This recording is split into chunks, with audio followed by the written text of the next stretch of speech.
and let's cover one last story that makes me upset and mad. Does she make a lot of money off of it? I'm not sure how much she's profiting off of the grift, you know? All right.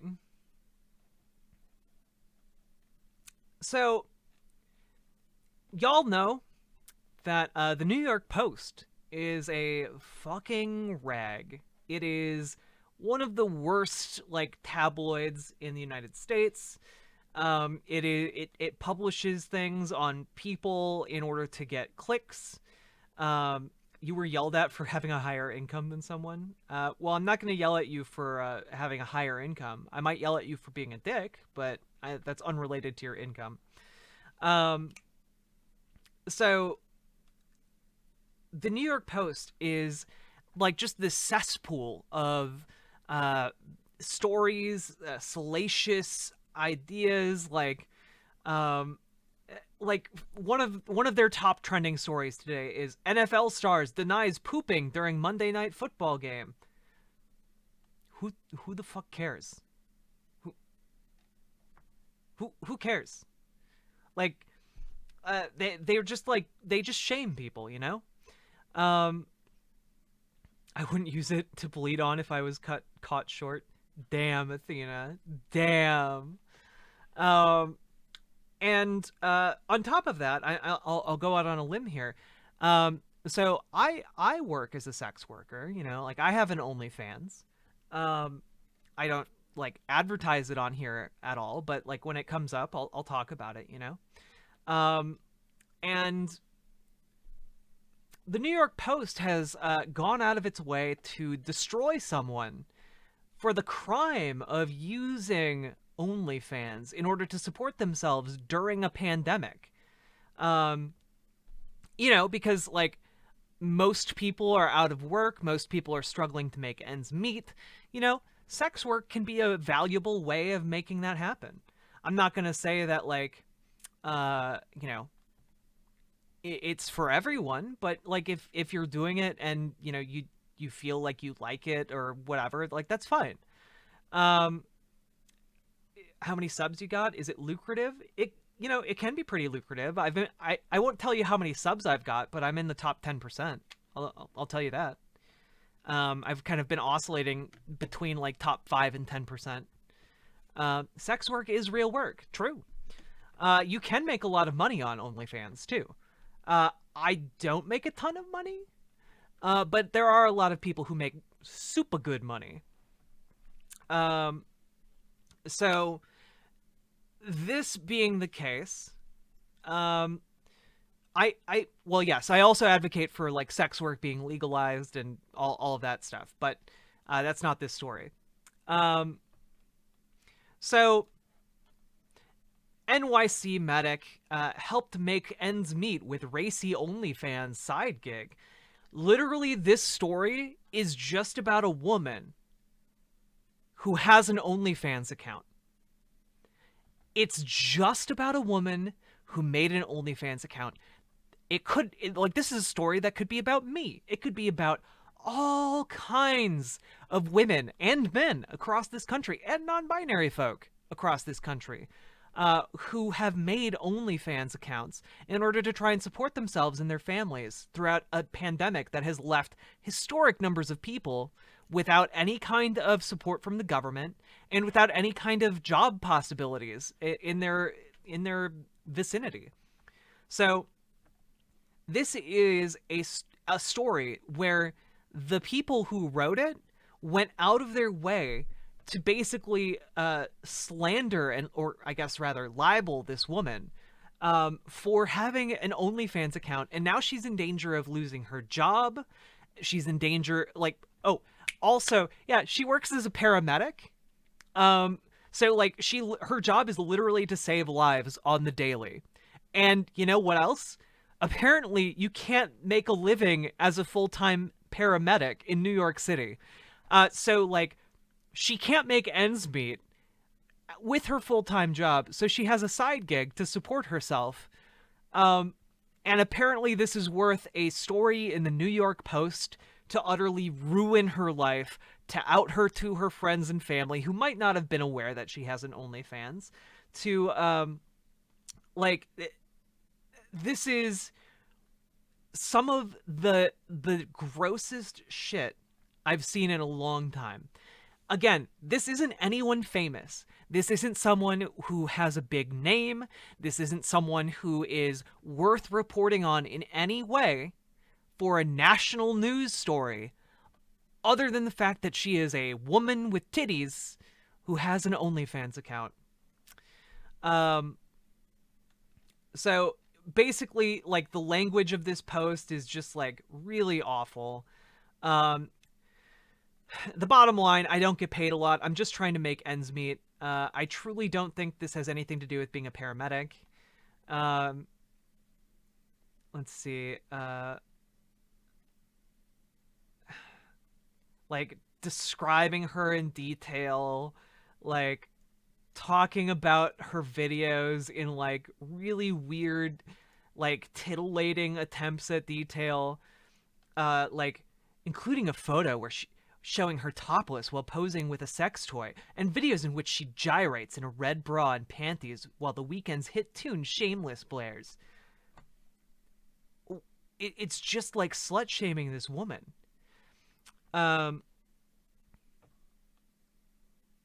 One of her superiors said other medics pull other shifts off, not their clothes, and said it violated the personal ethics code they had there for employees on and off duty.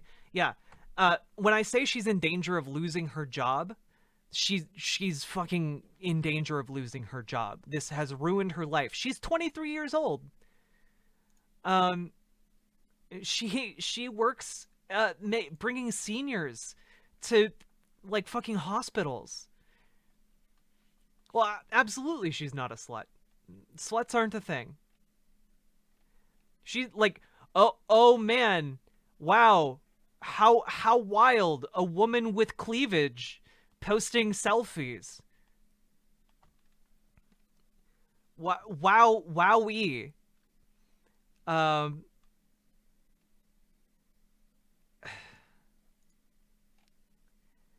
Essentially just going like, oh yeah, and this is where she works. Ha ha ha. Ha ha ha. After Kwei first spoke to the post, she deleted at least 7 OnlyFans posts, including an offer to watch a 16-second shower video for $10. Yeah, she's had to lock all of her accounts. Yeah, basically, it's just awful, right? Yeah, what is this pornography all over my screen right now? Yes, this picture of a woman wearing clothes.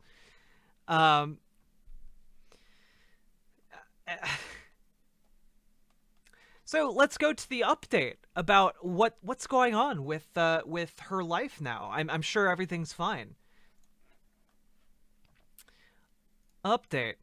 Over the past 3 days, my life and the intimate details of it have been made public for millions of strangers to read and judge. There are many people telling me what they think I should do and giving me advice I did not ask for. Let me be very clear, I did not want the New York Post to run this article, much less use my name. When Dean Balsamini first interviewed me, he did not tell me what this was about until after I disclosed most of my background. He did not include in his article when I started crying on the phone when he finally did tell me what he was inquiring about. He did not include that he played this friendly guy reporter who just wanted to get my side of the story, since, you know, they were going to run it anyway, with or without my input.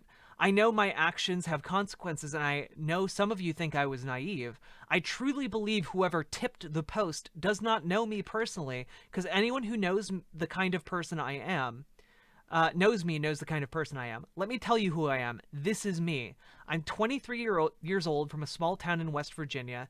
My mother's family is from northern West Virginia. My father's parents were immigrants from China. I'm the eldest of 4 children, and our family was one of the only mixed-race families in my predominantly white town. Graduated from Winfield High School in class of 200, largest at the time. During high school, I was active in show choir, GSA, NHS, and dance classes. I moved from to NYC when I was 18 to pursue my lifelong dream of being on Broadway. I completed AMDA, started auditioning, then decided it wasn't for me anymore. So I became an EMT. I worked as an EMT for a year, and then I quit because I couldn't put myself through paramedic school on minimum wage. I went back to hosting at a restaurant to make ends meet while I worked a year through paramedic school, which was one of the most challenging things I've ever done. I graduated paramedic school in February of 2020 and have been working ever since. I struggled a lot during the height of the pandemic. I was suicidal a lot this year. I had panic attacks at work and even had a supervisor tell me I should consider another profession if I didn't grow a thicker skin. I'm a goddamn good paramedic. I love my job and I love taking care of people. I don't want to quit my day job and get my bag on OnlyFans. I want to serve the city of New York. That's all I ever wanted to do. I've always believed in using my voice to speak for those who may not be heard. I was raised to always show kindness and compassion. The New York Post gave me a voice. So here I am, showing myself to the world. I'm here to tell you all that my first responder brothers and sisters are suffering. We need your help. We have been exhausted for months, reusing months-old PPE, being refused hazard pay, and watching our fellow healthcare workers die in front of our eyes in our ambulances. At least 3 New York City EMS workers died by suicide this year, and there has been very little action about the lack of mental health care accessibility for first responders. EMS are the lowest paid first responders in New York City, which leads to 50-plus hour weeks and sometimes 3 jobs. My brothers and sisters deserve change. Visit emspac.org for a mission statement and to see how you can help. How is that for a story, New York Post? Thank you all from the bottom of my heart and for your donations, support, and love. I am so thankful and plan on using this platform to voice the needs of my New York City EMS family. This is just the beginning, folks. What a fucking angel. What an absolute fucking angel. Fuck the New York Post. I'm gonna drop the link to emspac.org.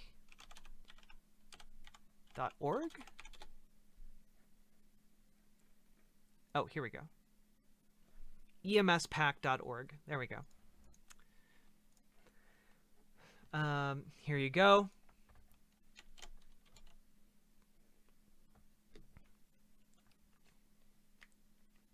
Yeah, people tend to like living. Very strange preference people have.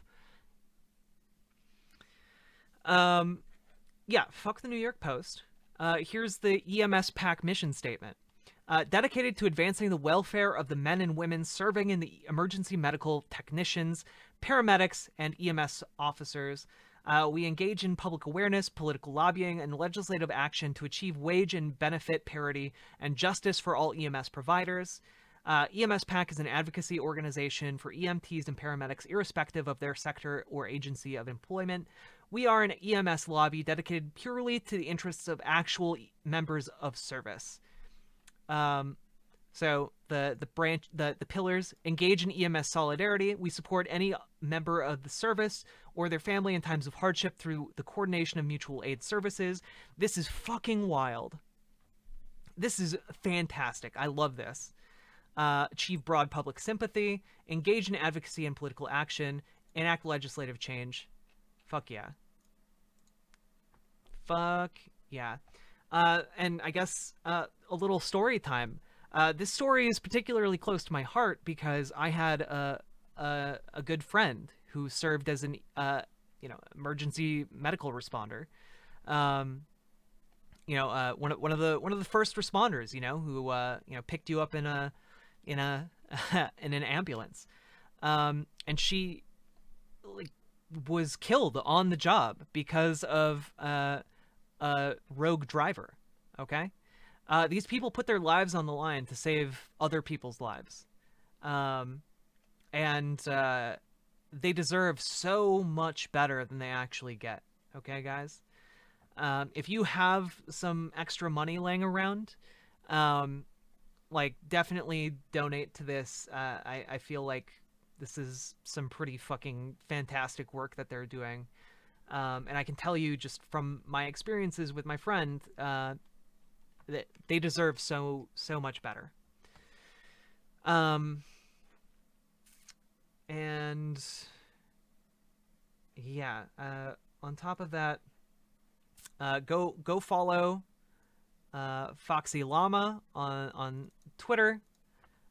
Give this person an even bigger platform than they already have. You know, um, and yeah, support them in other ways too. Here's a GoFundMe.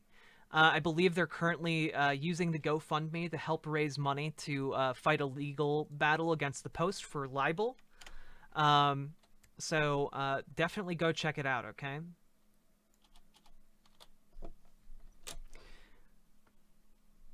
Oh yeah, EMTs go through a lot of psychological torture. My old friend used to use a shovel to scrape a 15-year-old had to use a shovel to scrape a 15-year-old kid off the interstate after the kid took his dad's motorcycle.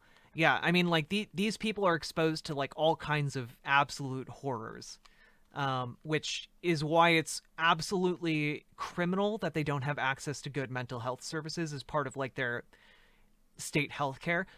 Which, by the way, is why we need to push for Medicare for all. For people like this who have these jobs, for people like firefighters who have to watch people fucking burn to death in their homes, you know, like if you can't wrap your head around why we might need it, like as a society, let's start with the people on the front lines of a lot of these issues that we would rather not deal with. You know, what is it psychologically? What does it do when your job is to save people from burning buildings and you see someone burned to death in front of you? What does it do to you when you're a first responder and you show up to the scene where like a domestic abuser killed their spouse? Like, these people deserve the ability to live off of the wage that they're paid. They deserve the ability to at least fucking talk with someone about what they've seen and how they can more healthfully process this shit. That's not asking for a lot. That's asking for the absolute bare minimum.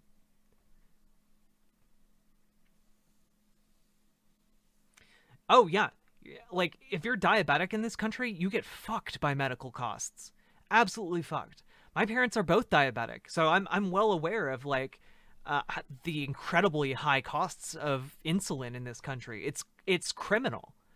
And this is why we need socialized medicine. We need medicine. We need the ability to collectively have everyone covered. Um, because right now there are people dying preventably and suffering preventably because they just don't have money, and I think that's an awful reason for people to suffer.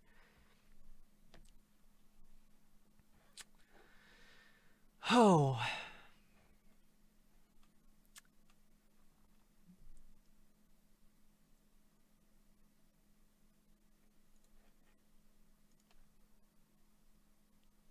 why did they run the story again, or what was their reasoning? At least their reasoning was it was a sensational story that would get them clicks. That's it. That's the reason. You know, they didn't have like that. There wasn't any other angle. She's just a woman with an OnlyFans. Like, the story could have been about me. The story could have been about any number of women that I know who have OnlyFans. Um, it just happened to be her because fuck this random woman.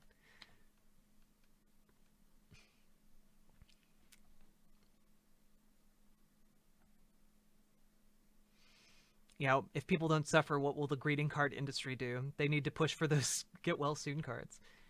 Hey, you know what? Millennials, we've gotten really good at killing off different industries. Let's kill off private insurance too, okay? Let's kill off private insurance. Let's kill off journalistic rags like the the New York Post. You know, we can up our game from like the diamond industry or whatever else we've killed recently.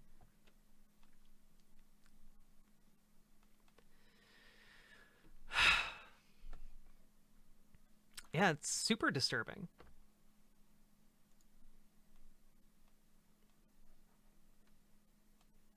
Yeah, woman tries to survive during a pandemic using sex work while working as an EMT is basically the story. Yeah, exactly. Um, main takeaways: if you have some extra dollars rolling around, after you've subscribed to me, of course, you know, donate to EMS PAC and donate to this lovely woman and help her get some justice for like what was done to her. Holy shit.